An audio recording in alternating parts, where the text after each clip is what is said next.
अभी जो last lecture में हम फंक्शंस की बात कर रहे थे तो मैंने फंक्शन की डेफिनेशन बताई थी। जो फंक्शन की क्लास 11, ठीक है, क्लास 11 का मैथमेटिक्स में हम रिलेशन फंक्शन की बात कर रहे थे। तो जो फंक्शन की डेफिनेशन बताई थी तो यहाँ पे दो चीजें बताई थी। नंबर एक तो रिलेशन इज, जो function is special case of relation, special case of relation, ये एक स्पेशल केस ऑफ रिलेशन है। देखो इसमें क्या होता है कि सपोज करो जैसे हमारे पास ये दो सेट हैं ए और बी, ए और बी, ठीक है। ए और बी हमारे पास दो सेट है 1 2 3 4 5, इसमें ये मान लेते हैं हम, इसमें P Q R S T U V है ना। तो देखो यहाँ पे एक एलिमेंट, इसका एक एलिमेंट असाइन करे, जैसे 1 है, 1 पी को असाइन कर रहा है, 2 क्यू को असाइन कर रहा है, 3 एस को असाइन कर रहा है, 4 यू को असाइन कर रहा है, ये वी को असाइन कर रहा है, ठीक है। एफ, तो एफ ए से बी के अंदर एक फंक्शन हो गया, ठीक है। तो देखो ये जो ये है, ये क्या कहलाता है, डोमेन, डोमेन, ये codomain.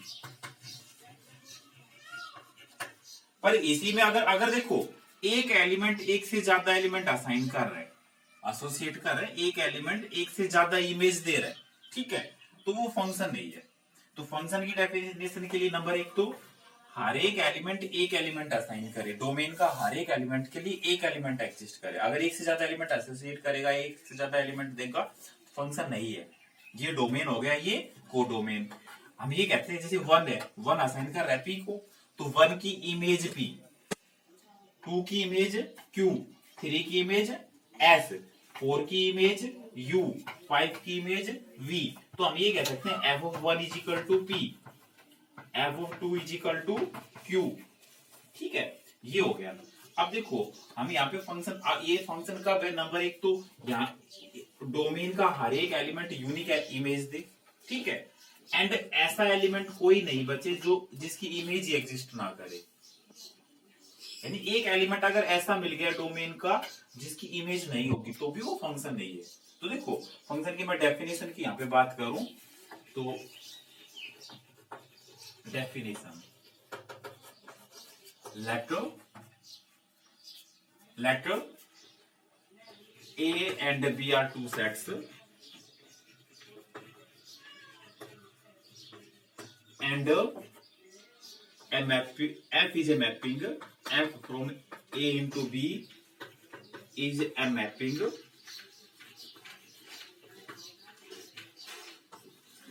such that for all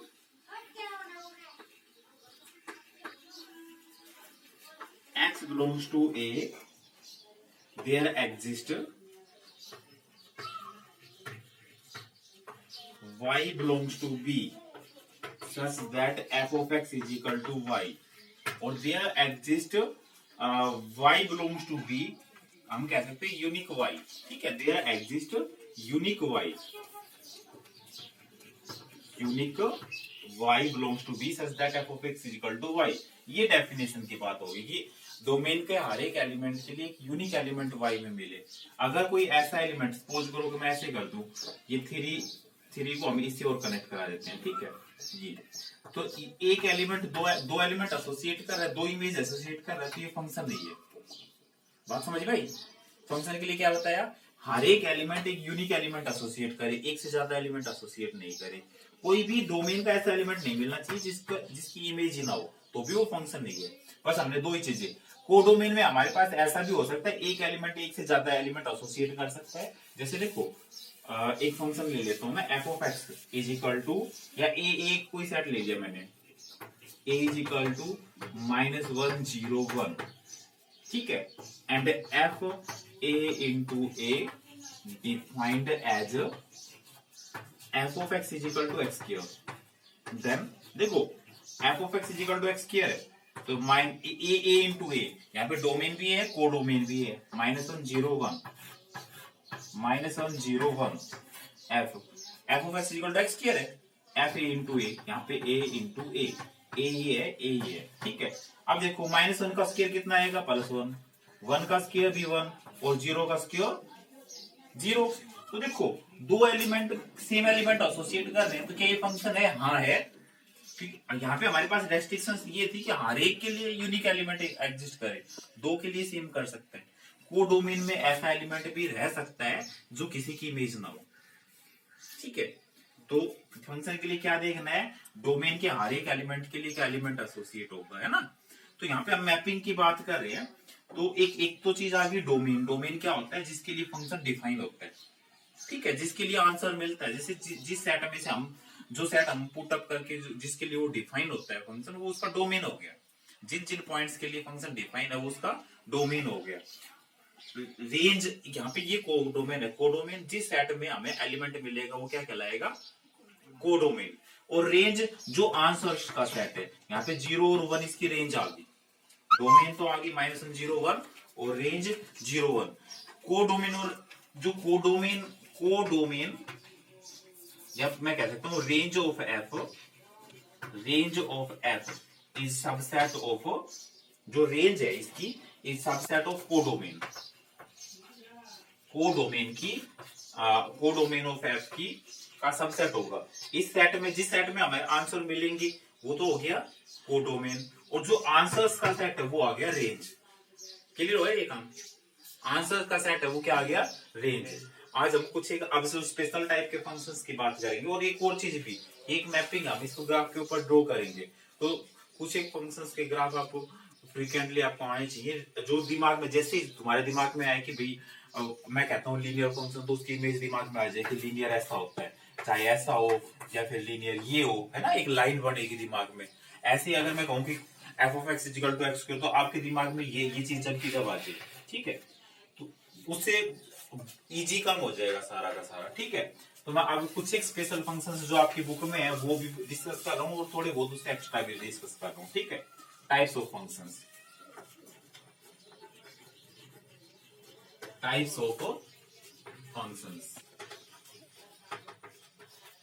सबसे पहले मैं बात कर रहा हूँ linear identity function.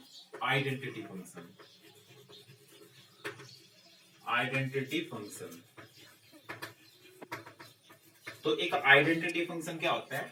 Letter F R into R defined as, कैसे डिफाइन कर रखा है? F of X equal to X, जो वैल्यू पुट अप करेंगे, जैसे F of 5 equal to 5, F of 10 equal to 10, ये फंक्शन कैसा हो गया? आइडेंटिटी फंक्शन, ठीक है। अब इसकी ग्राफ की बात करें, real number into real number है, तो ये एक्स एक्सिस के साथ भी 45 डिग्री का एंगल बनाएगी, वाई एक्सिस के साथ भी। ये ग्राफ हो गया इसका, हो गया क्लियर? ये कौन सा है? आइडेंटिटी फंक्शन, ठीक है भाई। दूसरे बात कर रहे हैं हम कांस्टेंट फंक्शन, ठीक है भाई। कांस्टेंट फंक्शन क्या होता है? F of x equal to कोई कांस्टेंट आए के, है constant F of x equal to K, कोई कांस्टेंट आ रहा है। अब देखो जब ये कांस्टेंट आ रहा है तो चाहे कुछ भी हो, एक्स की वैल्यू 1 रखेंगे तो भी कांस्टेंट आएगा, एक्स की वैल्यू 2 रखेंगे तो भी कांस्टेंट आएगा, एक्स की वैल्यू 3 रखेंगे तो भी कांस्टेंट आएगा। हमेशा कांस्टेंट चलता जा रहा है। जैसे मान लो f of x equal to 5 है, तो 1 के ऊपर भी 5, 2 के ऊपर भी 5, 3 के ऊपर भी 5, है ना। तो इसका ग्राफ क्या आएगा? एक्स एक्सिस के पैरेलल कोई लाइन आएगी, है ना। ये ग्राफ बिल्कुल दिमाग में होने चाहिए, क्योंकि कुछ है कि जब हम ऑब्जेक्टिव क्वेश्चंस की बात करेंगे तो ग्राफिकल अप्रोच की बात करेंगे हमेशा, ठीक है। ऐसे जब आप लोग 12th क्लास में जाओगे तो जैसे दिमाग ये आएगा कि कंटिन्यूअस फंक्शंस कौन सा है, तो मैं कहूंगा जिसका ग्राफ कभी कट नहीं होता, तो ग्राफ दिमाग में जब पता लग जाएगा कट नहीं होता वो, है ना। या फिर ये है कांस्टेंट फंक्शन कंटिन्यूअस। अब वेरिएबल की बात आएगी तो हम कहेंगे कि जिसके ऊपर शार्प कॉर्नर ना हो, जिस पॉइंट के ऊपर शार्प कॉर्नर आता है वो डेरिवेबल नहीं होता। अभी मैं बात करूंगा वो आगे इन फ्यूचर 12th क्लास में बात करेंगे, या 11th क्लास के लास्ट में बात करेंगे इन चीजों की, ठीक है। तो ये हो गया, इनके ग्राफ दिमाग में होने चाहिए, ठीक है। एक तो कौन सा हो गया? लीनियर फंक्शन, दूसरा हो गया कांस्टेंट फंक्शन, तीसरा आता है पोलिनोमियल फंक्शन,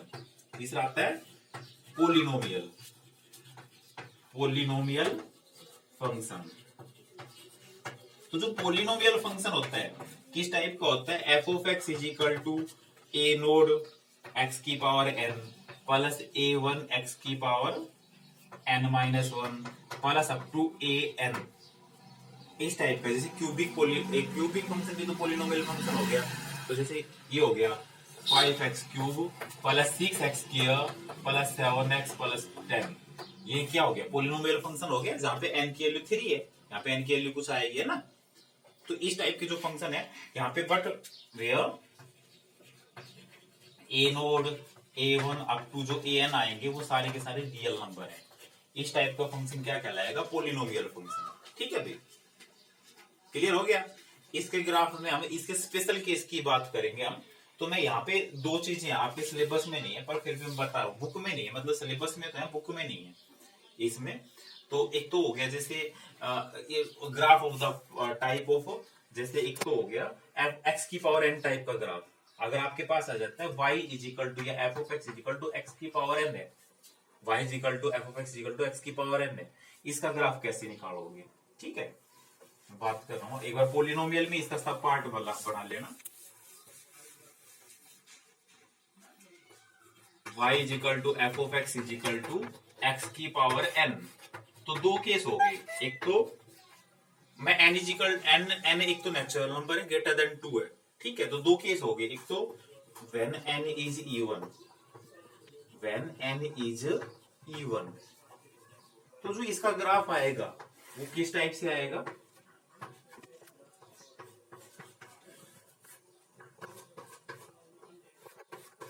ये इस टाइप से आएगा। अब आप सोच रहे होगे कि x की अगर n इवन है, n की वैल्यू 2 है तो भी यही ग्राफ, n की वैल्यू 4 है तो भी यही ग्राफ, ऐसी बात नहीं है।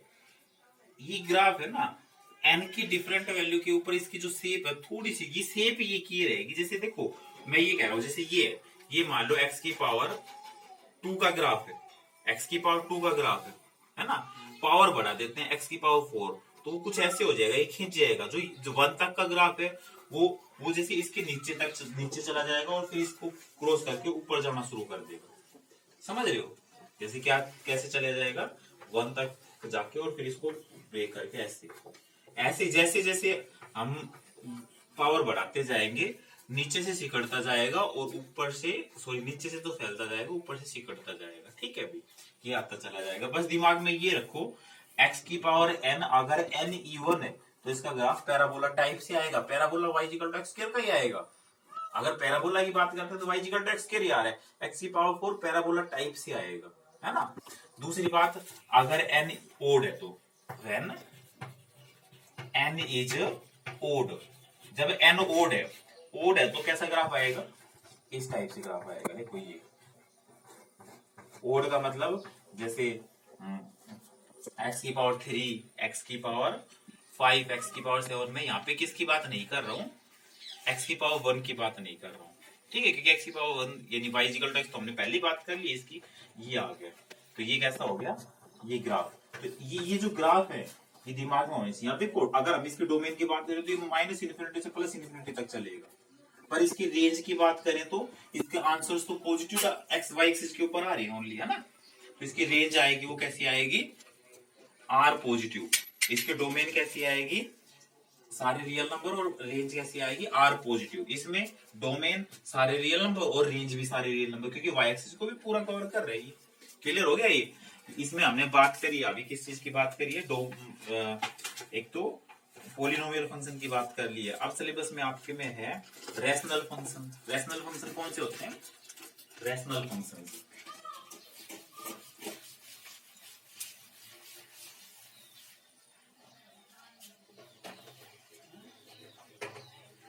Rational functions,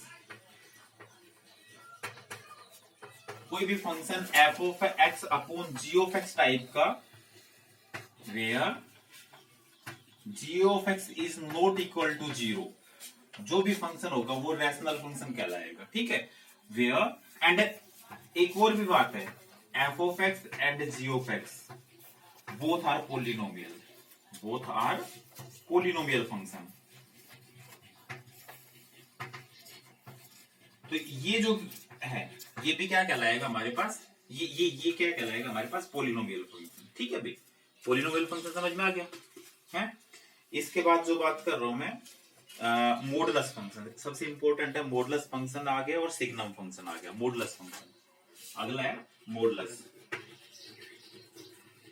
modulus functions.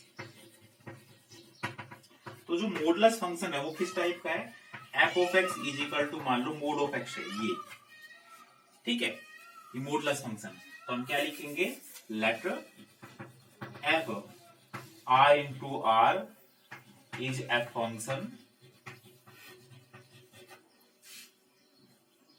Such that f of x is equal to, ये लिखने का तरीका क्या है, तो ये वर्टिकल लाइंस के बीच में ऐसे एक्स मोड ऑफ एक्स या एक्स माइनस 2 एक्स माइनस 4 है ना, ठीक है, mode of x, mode of x. यहाँ पे मोड का मतलब क्या है, अगर ये पॉजिटिव क्वांटिटी है तो सीधा एक्स ही आएगा। जैसे मैं अगर मैं 5 निकालूं तो मोड ऑफ 5 आएगा और 5 का मोड ऑफ 5 ही रहेगा, ठीक है। बट मोड ऑफ -5 है, नेगेटिव है, तो उसके आगे माइनस लगा दो, पॉजिटिव होना हो। मोड का मतलब उसको पॉजिटिव रखना है। तो ये आ गया x अगर x greater than equal to 0 है तो, और -x अगर x लेस देन 0 है तो ये आ गया। अब इसके ग्राफ की बात करें तो जैसे ये 0 के ऊपर मोड हो जाएगा, ये जैसे 0 के ऊपर इसकी वैल्यू नेगेटिव आनी शुरू होगी। तो देखो कि इधर तो सीधा सीधा जा रहा है, क्योंकि y is equal to x ही है अगर x greater than equal to 0 है तो, पर लेफ्ट में कैसा है, माइनस है, और माइनस होते ही ग्राफ फोल्ड हो जाएगा, ये आ जाएगा, ठीक है। तो इसका ग्राफ इस तरीके से आएगा, ठीक है, क्लियर हो गया। ये y is equal to mod of x है। एक और चीज देखो इसमें, y is equal to mod of x है, अगर मैं क्या कर रहा हूँ, ग्राफ बना रहा हूँ x माइनस 2 का तो ये फोल्ड कहां से होगा, x इज इक्वल टू 2 पे, ये x इज इक्वल टू 2 आ गया, 2 पे फोल्ड हो जाएगा, ये देखो ऐसे, ये ठीक है, क्लियर हो गया, आ गया ना समझ में, ये इस पे फोल्ड हो गया। या फिर सपोज करो एक और ग्राफ आ गया हमारे पास, x इज इक्वल टू, मतलब मोड का मतलब ये है कि अगर मोड नहीं होता वो सीधी लाइन जाती, ठीक है, और मोड लगा दिया तो जहां पे वो एक्स एक्सिस के जो नीचे है वो सारा का सारा जो काम है वो ऊपर चला जाएगा, मोड होते ही सारा का सारा ऊपर चला जाएगा। जैसे मान लो मेरे पास एक ग्राफ आ गया x माइनस 2 और -3 और पूरे का ग्राफ, ठीक है। तो मैं सबसे पहले काम क्या करूंगा, x माइनस 2 का ग्राफ बनाता हूं, ठीक है, x माइनस 2 का ग्राफ बनाता हूं। x माइनस 2 का ग्राफ कैसा आएगा, x इज इक्वल टू 2 के ऊपर से ग्राफ फोल्ड हो जाएगा, ये हो गया मोड ऑफ x माइनस 2। फिर 3 सब्ट्रैक्ट करना है, 3 नीचे लेके जाओ, इसको 3 नीचे लेके जाएंगे, इस यूनिट को 3 नीचे ले गए, यहां पे आ गया, ये हो गया। और फिर -3 पूरे का मोड है, और मोड के लिए क्या बताया था, एक्स एक्सिस जो भी नीचे उस ग्राफ को सीधा फोल्ड कर दो ऊपर, है ना, तो ये थोड़ा ऊपर चला जाएगा और ये ग्राफ आ गया, ये हट जाएगा, ये आ गया किसका, मोड ऑफ x माइनस 2 -3 पूरे का मोड। सबसे इंपॉर्टेंट चीज है, क्योंकि यहाँ पे कई बार क्या पूछ लेता है, अगर ये इक्वल टू सपोज करो कि 1 दे दिया तो इसके नंबर ऑफ सॉल्यूशन बताओ, तो x is equal to 1 y, ये इक्वल टू 1 है तो 1 y पे ये आएगा, और ये कितने पॉइंट्स के ऊपर इसको कट करेगा, 1 2 3 4, तो नंबर ऑफ सॉल्यूशन 4 आ गया। पर यही कहता कि इसको अगर ये इक्वल टू 2 है तो फिर अगर 2 है या 3 है, सपोज करो 3 है, तो क्योंकि 3 नीचे लिया था, ये 3 ऊपर चला गया, इक्वल टू 3 है, तो कितने पॉइंट के ऊपर 3 यहाँ पे आएगा, ये तो इन्फिनिटी जा रहा है, यहाँ पे भी इन्फिनिटी तक जा रहा है, तो ये आ गया। तो इसके नंबर ऑफ सॉल्यूशन कितने आ गए, 1 2 3, और अगर यही क्या था 4 होता तो ये 4 से कट करता, ओनली 2 पॉइंट पे कट करता, तो नंबर ऑफ सॉल्यूशन आ जाते 2, ठीक है भाई। तो इसका ये इंपॉर्टेंट है, ये कंपटीशन एग्जाम्स के लिए आएगा, ठीक है। तो ये हो गया मॉडुलस फंक्शन। अब मैं बात करता हूँ सिग्नम फंक्शन की। व्हाट आर सिग्नम फंक्शन, ये ग्राफ एक बार दोबारा देख लो। जैसे सपोज करो कि हमारे पास आ गया मोड ऑफ x माइनस ए और माइनस बी और पूरे का मोड, इसका ग्राफ फाइंड करना है। तो सबसे पहले x माइनस ए का मोड का ग्राफ निकालो, x माइनस ए के मोड का ग्राफ। तो x is equal to a, suppose करो यहाँ पे जैसे 2 होता तो 2 पे मोड आता है इसका, ये आ गया, ठीक है। इतना काम क्लियर हुआ भाई। फिर b माइनस है, b माइनस है तो b नीचे लेके जाएंगे ग्राफ को, इसको पकड़ के नीचे ले आएंगे, कितनी यूनिट, b यूनिट। तो एक और ग्राफ बना लेते हैं हम यहाँ पे।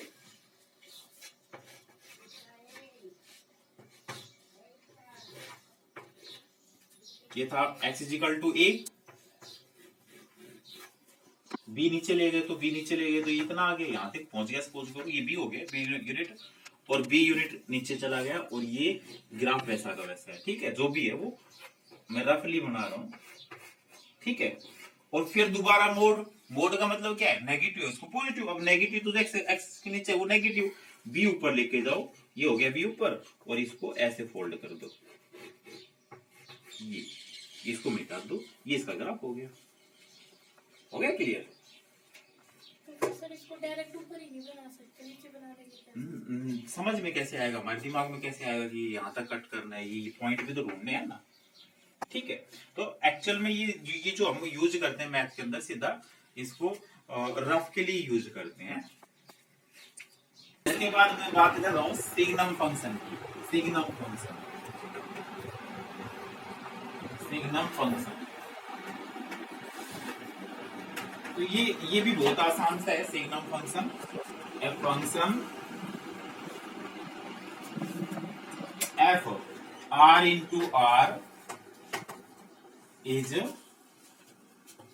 डिफाइंड एज, जो सिग्नम फंक्शन है F of x is equal to x, f of x is equal to x अगर x greater than equal to, sorry x is equal to 1, अगर x ग्रेटर देन 1 है तो 0, अगर x equal to, ये x greater than 0 है, equal to 0 है, और -1 अगर x लेस देन 0 है तो। ठीक है भाई, f of x is equal to x अगर x ग्रेटर देन 0 है तो, 0 अगर x इक्वल टू 0 है तो, और -1 अगर x लेस देन 0 है तो। ठीक है, तो जो ये ग्राफ ये आएगा, ये this function is known as, this type of function is known as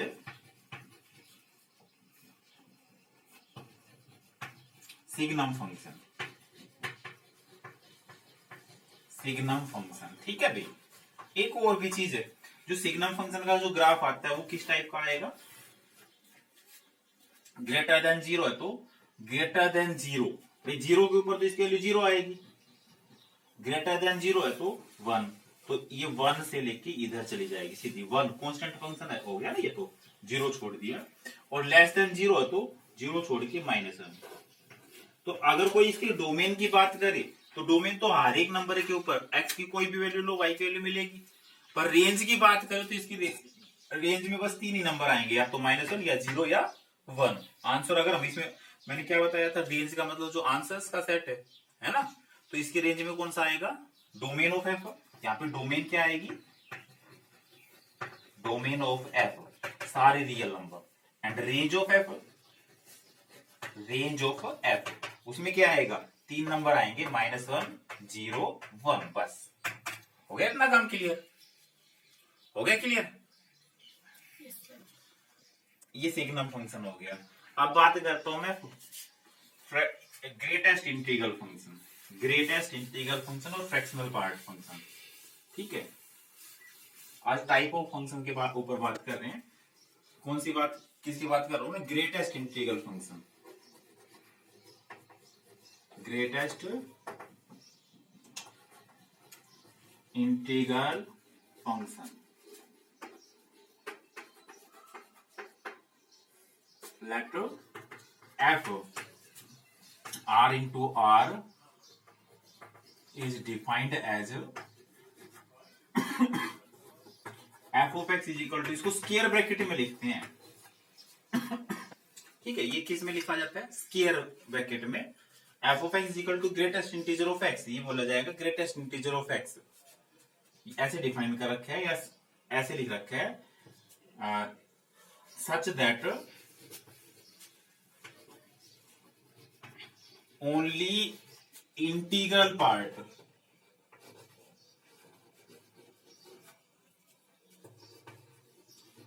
of x is taken. ठीक है, केवल इसमें इंटीग्रल पार्ट लिया जाएगा। जैसे देखो, अगर मैं कहूं ग्रेटेस्ट इंटीग्रल ऑफ 5.1, तो इसका कितना आएगा? Greatest integer 5। इंटीजर इंटीजर नाम ये ग्रेटेस्ट इंटीजर फंक्शन, इसका इंटीजर लिया जाएगा। ठीक है, 5.3 का बोलो ग्रेटेस्ट इंटीजर क्या आएगा? 5। 5.9 का नहीं, वो भी 5। ये ग्रेटेस्ट इंटीजर, इसमें जो इंटीजर है ना बड़ी से बड़ा, वो लिया जाएगा। ये भी क्या आएगा? 5। अगर 5.9999 भी लिया जाएगा ना, तो भी इसका ग्रेटेस्ट इंटीजर 5 आएगा। आया काम समझ में? ऐसे देखो, अगर मैं कहूं कि ग्रेटेस्ट इंटीजर 5 का ही देखना होता तो वो 5 ही हो गया, इसमें इंटीजर 5 ही है। और अगर 6 का होता तो 6 हो जाता है ना। अब बात करते हैं -1.2 की। इसका बताओ ग्रेटेस्ट इंटीजर कितना आएगा? -2। देखो, जैसे हमारे पास नंबर लाइन होती है, ऐसे होती है। ये 0 हो गया, ये 1 हो गया, ये 2 हो गया, ये 3 हो गया, ये इसको हटा देता हूं, ये -1 हो गया, ये -2 हो गया। अब देखो, जो 0 है, 0 से लेके 1 तक जो भी नंबर आएगा, 0 भी शामिल है। यहां पे ले लेता हूं मैं 1, ये 2 ले लिया, ये ले लिया 3। अब 0 से लेके और 1 तक जो भी नंबर आएगा उसका ग्रेटेस्ट इंटीजर आएगा 0। 1 से लेके, जिसमें 1 भी शामिल हो गया, और 2 तक ग्रेटेस्ट इंटीजर आएगा 1। 1 से लेके 2 तक, 2 से लेके और 3 तक ग्रेटेस्ट इंटीजर आएगा 2। लेफ्ट वाला जो इंटीजर है वो, है ना। अब देखो, अगर मैं बात करता हूं -1 से लेके 0 तक, लेफ्ट में -1 आएगा इंटीजर, है ना। आई समझ में? तो -1 से लेके 0 तक इसका ग्रेटेस्ट इंटीजर आएगा -1। ठीक है, तो -1 आएगा, -1 0 से लेके, ये 0 की साइड से हम इसको ओपन छोड़ रहे हैं। ठीक है, ऐसे ही -1 से लेके -2 तक, सॉरी -2 से लेके -1 तक, यहाँ पे -2 आ गया। तो ये आ गया, यहां से क्लोज, यहां से ओपन। ठीक है, तो ये आ गया, ये इसका ग्राफ आ गया। अब देखो, जो ग्राफ आ रहा है, ये पूरा इसका ग्राफ आ रहा है, ये कहीं पे भी कंटिन्यूअस नहीं है, डिसकंटिन्यूअस। हर एक इंटीग्रल पार्ट के ऊपर वो उठता जा रहा है ना, स्टेप। ठीक है, अब देखो, इसमें एक चीज और ध्यान से देखने की है कि अगर कोई पूछे कि इसकी डोमेन क्या है, हर एक रियल नंबर के ऊपर आंसर देगा, बट आंसर आएंगे वो सारे के सारे इंटीजर्स आएंगे, है ना। जो इसके आंसर आएंगे वो सारे इंटीजर आएंगे। आई बात समझ में? भाई देखो, जो भी आंसर आएगा, किसी का आंसर 2.5 आएगा, नहीं आएगा। 2.5 किसका ग्रेटेस्ट इंटीजर होगा? इंटीजर ही नहीं है वो तो।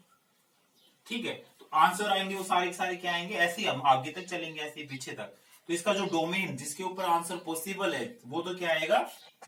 रियल नंबर, हर एक रियल नंबर के ऊपर। तो यहाँ पे डोमेन है किसका?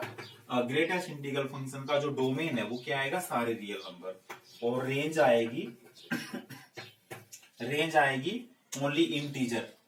जेड से लिखते हैं हम, सेट ऑफ इंटीजर। ठीक है, सेट ऑफ इंटीजर, ठीक है, सेट ऑफ इंटीजर्स। ठीक है, ये आ गया हमारे पास ग्रेटेस्ट इंटीग्रल फंक्शन। उसके बाद हम नेक्स्ट फंक्शन की बात करते हैं, फ्रैक्शनल पार्ट फंक्शन। ये बात समझ में आ गया? फ्रैक्शनल पार्ट फंक्शन इसी की तरह है। अब जैसे ये देखो, ये ग्रेटेस्ट इंटीजर, इसमें इंटीजर कितना है? 5। जो रह गया 0.1, वो क्या है? इसका फ्रैक्शनल पार्ट है। ठीक है भाई, वो क्या है? इसका फ्रैक्शनल पार्ट है। ठीक है भाई, तो मैं फ्रैक्शनल पार्ट फंक्शन लिख रहा हूं। नेक्स्ट है fractional part function.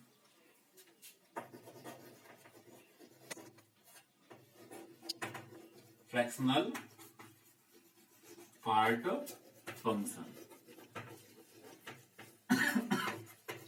Fractional part function. अब कोई पूछे फ्रैक्शनल पार्ट फंक्शन कौन सा होता है, F of x is equal to f real number into real number. ये एफ, देखो यहाँ पे डोमेन और रेंज तो रियल नंबर है, हम सॉरी डोमेन और कोडोमेन तो रियल नंबर है, हम रेंज चेंज कर देते हैं फिर, है ना। तो F real number into real number, और एफ ऑफ एक्स कैसे लिखा जा रहा है, वो ये इसकी काली ब्रैकेट में अंदर के अंदर लिखा जाता है। ये क्या है, फ्रैक्शनल पार्ट फंक्शन, और इसमें ओनली फ्रैक्शन लिया जाता है। तो एक और भी चीज कह सकते हैं हम इसमें, अगर कोई भी नंबर है एक्स, उसमें से उसका ग्रेटेस्ट इंटीजर घटा दिया जाए तो फ्रैक्शनल पार्ट बचेगा, ठीक है। तो या फिर और fractional part of x plus greatest integer of x is equal to x, ठीक है। अगर कोई पूछे 5.1 का फ्रैक्शनल पार्ट, 0.1 0.1 है ना, 7.1 का या 7.5 का 0.5 है ना, इसमें कभी आंसर 1 आएगा? 1 नहीं आएगा कभी भी आंसर, आएगा कभी 1 नहीं आएगा। क्यों? क्योंकि 1 ऐड होते हैं तो फिर वो अगला फ्रैक्शन बन जाएगा, फ्रैक्शन नहीं सॉरी अगला वो इंटीजर मिल जाएगा, फ्रैक्शन बचेगा, है ना। नहीं मतलब फ्रैक्शन 1 तो हो ही नहीं सकता। फिर अगर कोई पूछे फ्रैक्शनल पार्ट ऑफ 7 तो कितना आ गया? 0। और फ्रैक्शनल आया ये काम समझ में। और फ्रैक्शनल पार्ट ऑफ -1.8 का, तो 2 से कितना डिफर है ये, 2 से कितना डिफर है? 0.2। ये माइनस में नहीं आएगा, प्लस में 0.2। ये 7 होता तो यहाँ पे कितना हो जाता है? 0.3। अब देखो इसका ग्राफ की बात करें तो, अगर इसके ग्राफ की बात करें, ये मान लो 1 है, ये 2, ये 3 है ना, ये 1 ले लेते हैं, यहाँ पे -1 ले लेते हैं, ठीक है। अब देखो अगर मैं फ्रैक्शनल पार्ट की बात कर रहा हूं और किस किस के बीच की बात कर रहा हूं, 0 से लेके 1 तक कोई भी नंबर है, मान लो फ्रैक्शनल पार्ट ऑफ 0.5, इसका आंसर कितना आएगा? 0.5 ही आ जाएगा। 0.7 फ्रैक्शनल पार्ट 0.7 ही आ गया, है ना। तो वो f of x equal to x की तरह काम करेगा अगर हम उसके डोमेन किससे के बीच में मान रहे हैं, 0 से 1 के बीच में। तो वो f of x equal to x एक लाइन होगी, है ना, आइडेंटिटी फंक्शन हो गया। तो हम इसका ग्राफ ऐसे ले सकते हैं 0 से लेके 1 तक। आगे भी ये ऐसे ही जाता, पर 1 पॉइंट अगर 1 होता है तो उसमें 1 तो इंटीजर आ गया, उसको हमने हटाना पड़ेगा, तो ये आ जाएगा ये, ठीक है। आया काम समझ में? एग्जाम्पल लेके एक बार तैयारी तुम बना के देखना। इसमें मैं क्या कह रहा हूं, जैसे ही वो होगा भाई, एक लाइन ही सीधी जाती, एक्चुअल में f of x equal to x तो सीधी लाइन चली जाती। 1 से आगे जाते उसको क्या करना पड़ेगा, उसका एक ल्यूज करना पड़ेगा। एक ल्यूज होते है जो लीस्ट वैल्यू हो 0 पहुंच जाएगी, मैक्सिमम यहाँ पे पहुंच जाएगी, है ना। ये ग्राफ ऐसे कटता जाएगा बार बार में, ठीक है। अब कोई पूछे इसका डोमेन क्या है, ये ऐसे ही चलता जाएगा, लेफ्ट में भी ऐसे ही चलता जाएगा, कभी आंसर -1 आएगा ही नहीं, माइनस में आएगा ही नहीं, है ना। ऐसे ही चलता चला जाएगा -1, ठीक है। तो ऐसे ही चलता चला जाएगा। अब इसकी कोई डोमेन की बात करें तो डोमेन ऑफ एफ क्या आ जाएगा यहाँ पे, डोमेन ऑफ एफ सारे real number, but range of f क्या आएगा, रेंज ऑफ एफ आंसर वाइट्स को कितना कवर कर रहा है ये, 0 से लेके 1 तक। 0 तो की तरफ से क्लोज और 1 की तरफ से ओपन। आई बात समझ में? तो ये अभी मैंने इतने ग्राफ्स की बात करी है, हमारी जो बुक में इतने ही ग्राफ हैं, बाकी ग्राफ की भी बात करूंगा मैं। और आज से रेगुलर एक बार लेक्चर स्टार्ट हो गए हैं अपने एक्सरसाइज। अभी ये जो ग्राफ है वो सबको याद होने चाहिए, कभी भी अगर कुछ भी पूछा जाए तो याद हो। जबकि जब ये कहूँ कि ग्रेटेस्ट इंटीग्रल फंक्शन का ग्राफ कैसा होगा तो आपके दिमाग में आ जाना चाहिए, या फ्रैक्शनल पार्ट फंक्शन का ग्राफ कैसा होगा तो दिमाग में आ जाना चाहिए कि ये ग्राफ होगा। क्योंकि अब देखो अगर मेरे पास मैं कहूँ greatest integer of x is equal to 1 point या 0.1, इसका नंबर ऑफ सॉल्यूशन निकालो, तो हम देख लेंगे 0.1 के ऊपर कितने के ऊपर कट कर रहे हैं, इनफाइनाइट नंबर पॉइंट के ऊपर कट कर रहे हैं, तो इनफाइनाइट नंबर ऑफ सॉल्यूशन, ठीक है। बट ये कहे कि इक्वल टू 2, बताओ इसका सॉल्यूशन एक के भी ऊपर कट नहीं करेगा, ठीक है भाई। तो ये भी आ गया, ठीक है। तो इस तरीके से हम क्या करेंगे, अब ग्राफ को बिल्कुल याद होने चाहिए। एक छोटी सी एक्सरसाइज है वो हम कल वाले लेक्चर में लेंगे, और ये चैप्टर वहां पे कंप्लीट है, ठीक है बस।